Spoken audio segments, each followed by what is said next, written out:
Mylène Farmer fait danser les jeunes comme les moins jeunes. Qu'est-ce qui fait d'elle une star à la longévité hors norme? Voici 4 explications avec 2 chercheurs qui l'ont étudiée. Une dimension XXL. Elle est la première française à se produire au Stade de France. Nouveauté dans les années 90, ses clips sont tournés comme des mini-films. Un luxe réservé à des stars mondiales.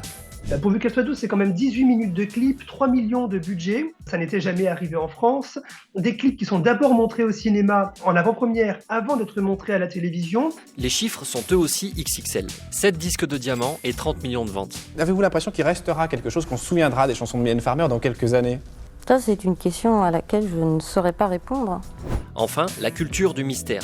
Contrairement à d'autres artistes, elle apparaît très peu en dehors de ses concerts.